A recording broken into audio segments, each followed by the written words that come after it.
حضرت علی رضی اللہ تعالیٰ عنہ کا فرمان ہے، تمہارا مرض تمہارے اندر ہے اور تمہیں معلوم نہیں، تمہاری دعا تم میں ہے اور تمہیں معلوم نہیں۔ تم خود کو معمولی جاندار سمجھتے ہو، حالانکہ تمہارے اندر تو پوری کائنات چھپی ہوئی ہے۔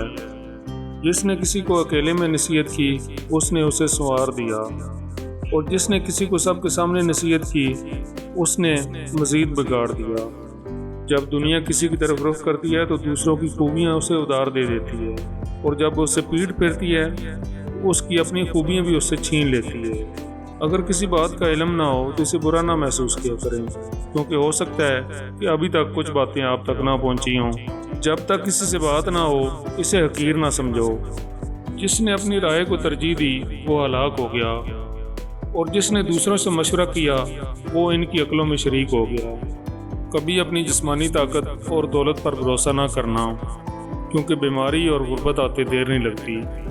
کسی انسان کو دکھ دینا اتنا آسان ہے جتنا آسان پانی میں پتھر پھینکنا ہے، مگر یہ کوئی نہیں جانتا کہ وہ پتھر کتنی گہرائی میں گیا ہے۔ لوگوں سے ایسا میل جول رکھو کہ جب تم مر جاؤ تو تم پر روئیں، اور جب تک جیو تو تمہاری طرف مائل رہیں۔ کسی کی مدد کرتے وقت اس کے چہرے کی جانب مت دیکھو، ہو سکتا ہے کہ اس کی شرمندہ آنکھیں تمہارے دل میں غرور کا بیج بو دیں۔ عقل مند آدمی کی زبان اس کے دل کے پیچھے ہوتی ہے، اور احمق آدمی کا دل اس کی زبان کے پیچھے ہوتا ہے۔ برا آدمی کسی سے نیک گمان نہیں رکھتا، کیونکہ وہ ہر ایک کو اپنے جیسا سمجھتا ہے۔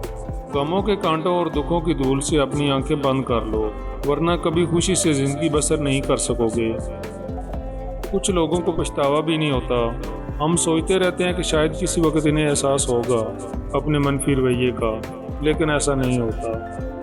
یہ پچھتاوے بھی ظرف والوں کے لیے ہوتے ہیں، بے حس لوگوں کے پاس صرف اپنا آپ ہوتا ہے۔ 3 چیزیں انسان کو اللہ سے دور کرتی ہیں۔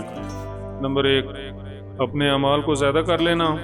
نمبر 2، اپنے گناہوں کو بھول جانا۔ نمبر 3، اپنے آپ کو سب سے بہتر سمجھنا۔ حضرت علی رضی اللہ تعالیٰ عنہ کے پاس ایک یہودی آیا اور کہا، میں نے سنا ہے کہ آپ مسلمان جب عبادت کرتے ہیں تو برے برے خیالات آتے ہیں، جبکہ ہم عبادت کرتے ہیں تو ہمیں ایسے خیالات نہیں آتے۔ حضرت علی نے فرمایا، اگر ایک گھر فقیر کا ہو اور ایک امیر کا تو چور کہاں جائے گا؟ یہودی نے کہا کہ امیر کے گھر میں جائے گا۔ حضرت علی رضی اللہ تعالیٰ عنہ نے فرمایا، تبھی تو شیطان ان کو ستاتا ہے جن کے دل میں اللہ ہو۔ جن کے دل میں اللہ نہیں ہوتا وہاں شیطان کا کیا کام؟ لوگوں میں سب سے بیچارہ وہ ہے جو اپنے دوست نہ بنا سکے، اور اس سے بھی زیادہ بیچارہ وہ ہے جو بنے ہوئے دوستوں کو کھو بیٹھے۔